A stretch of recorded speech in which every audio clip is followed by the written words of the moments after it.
Bismillahirrahmanirrahim. Assalamualaikum warahmatullahi wabarakatuh. Saya Adham Danish bin Daniel. Kumpulan saya akan membentangkan tajuk penggunaan bahan terlarang dan penyakit berjangkit berkaitan seks, iaitu bagi subjek PKES 3083 Pendidikan Kesihatan Reproduktif dan Sosial. Ahli kumpulan kami yang terdiri daripada saya sendiri, Adham Danish bin Daniel, dan saudara Muhammad Afiq Afnan bin Abdul Wahab. Ini merupakan isi kandungan yang kami telah sertakan. Baiklah, kita lihat kepada krisis gaya hidup remaja yang memerlukan perhatian kritikal. Di Malaysia pada tahun 2023 telah mencatatkan sebanyak 37% peningkatan kes HIV yang terbaru. Manakala 70% pula pengguna dadah terdiri daripada golongan bawah 40 tahun. Serta 1 dalam 4 remaja telah terdedah kepada STI sebelum usia 25 tahun. Remaja berusia 15 hingga 24 tahun paling terdedah kepada tingkah laku berisiko akibat pengaruh sosial dan kekurangan pendidikan. Penggunaan bahan terlarang mencetuskan rantaian krisis biologi dan kesihatan awam. Baiklah, seterusnya kita lihat kepada klasifikasi bahan terlarang mengikut spektrum tindak balas neurologi. Yang pertama, penekanan kepada central nervous system, yang itu contohnya heroin, morfin, tramadol, Xanax dan ataupun Rufis. Yang ini membawa kepada sedasi, amnesia dan hilang kawalan motor. Yang kedua, pelbagai ataupun hormon seperti ganja, ataupun cannabinoid, inhalant seperti gam ataupun butana dan steroid anabolik. Yang ini yang boleh menjejaskan pertimbangan kognitif dan keseimbangan fisiologi. Dan yang ketiga, perangsangan kepada central nervous system, iaitu stimulan seperti syabu, meth, ecstasy dan kokain. Yang ini boleh meningkatkan impulsivity secara drastik dan memicu libido melampau. Baiklah, seterusnya kita lihat kepada anatomi risiko, bagaimana bahan kimia ni boleh merampas kita punya fungsi otak. Yang pertama, kita ada konteks prefrontal di mana pusat rasional, iaitu berfungsi sebagai eksekutif dan penilaian risiko ditindas sepenuhnya, melumpuhkan kawalan diri dan logik. Bahan kimia ini boleh melumpuhkan kawalan diri kita dan logik pemikiran kita. Dan yang kedua, sistem limbik, iaitu pusat ganjaran. Pengambilan dadah membanjiri otak dengan dopamin yang melampau. Bila dopamin kita ni terlalu banyak dalam otak kita ni, ia akan menciptakan keseronokan tiruan dan ilusi ganjaran. Gabungan rangsangan biologi yang tinggi dan ketiadaan pertimbangan rasional secara langsung menghasilkan tingkah laku seksual tanpa sempadan. Baiklah, kita tengok kepada kesan berantai merosakkan struktur fizikal dan sosial. Untuk kesan kepada fizikal, kerosakan organ hati seperti jantung ataupun otak, sistem imun runtuh, risiko overdose maut dan penularan virus melalui perkongsian jarum.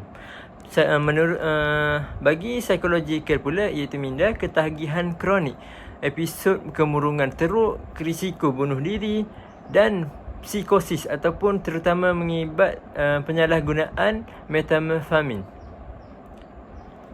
Untuk kesan kepada sosial dan seksual pula, iaitu masyarakat, seks bebas tanpa perlindungan, sindrom pertukaran seks untuk dadah, kehamilan yang tidak dirancang, jenayah dan juga pengabaian institusi keluarga.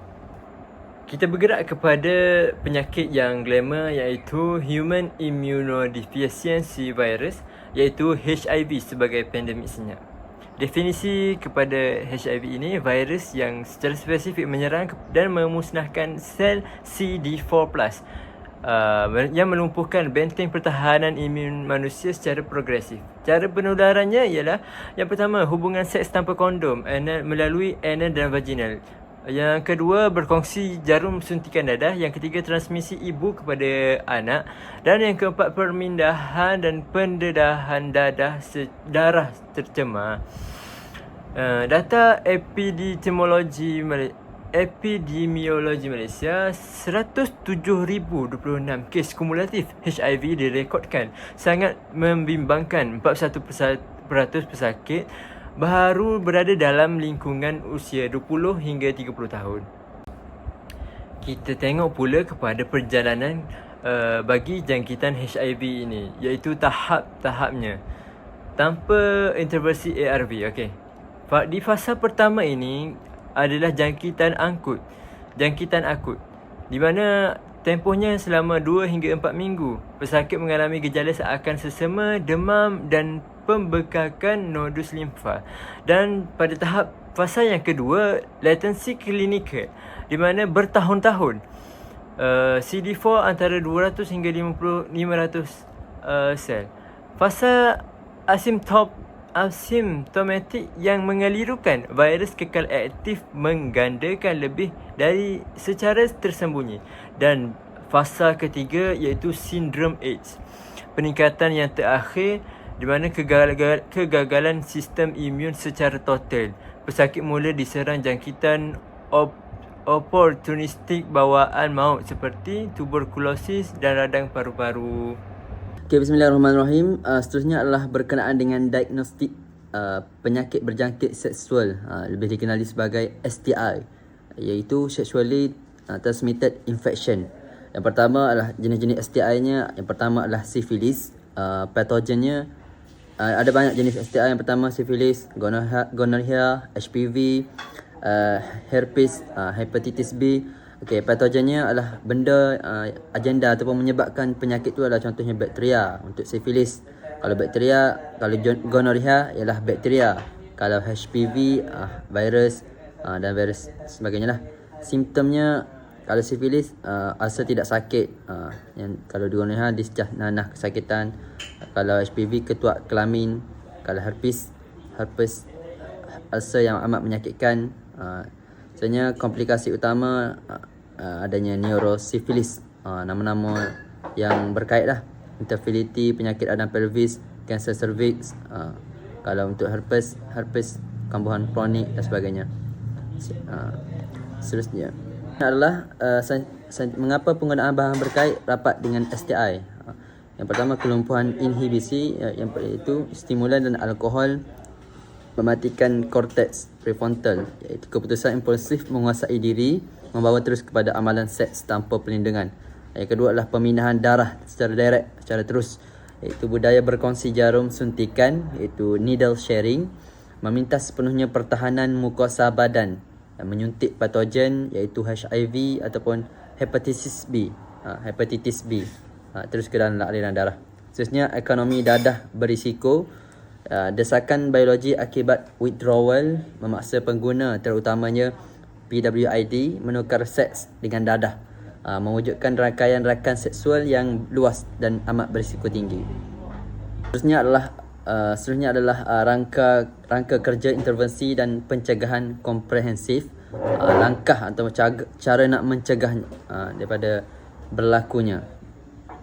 Yang pertama adalah pendidikan dan dasar, pendidikan seks komprehensif di sekolah, adanya modul pendidikan kata PRS, pendidikan rakan sebaya, dan dasar pengurang kemudaratan. Yang kedua, intervensi klinikal, iaitu program pertukaran jarum suntikan, sharing tadi, terapi gantian metadon, pemberian ubat PrEP bagi populasi berisiko tinggi, dan saringan VCT secara percuma. Maksudnya penguatkuasaan, kawalan ketat di bawah Akta Dadah Berbahaya 1952.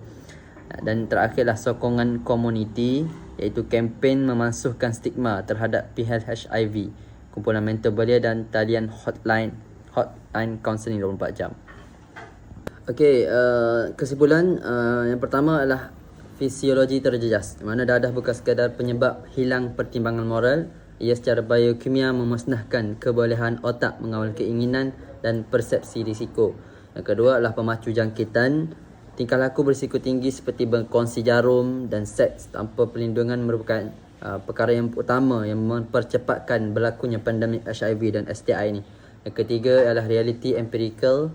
Korelasi ini disokong secara saintifik, dibuktikan melalui peningkatan risiko jangkitan sehingga 22 kali ganda dalam penggunaan bahan terlarang. Yang terakhir adalah tindakan bersepadu, iaitu resolusi jangka panjang tidak boleh bergantung kepada hukuman semata-mata, memerlukan rawatan klinikal, U equal U, pendidikan moden, dasar kerajaan dan empati sosial.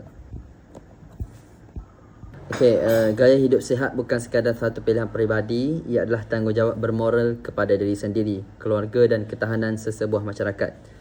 Okey, itu sahaja. Ini adalah rujukan yang utama yang kami ambil untuk buat slide pembintangan pada kali ini. Sekian itu sahaja. Sekian, terima kasih.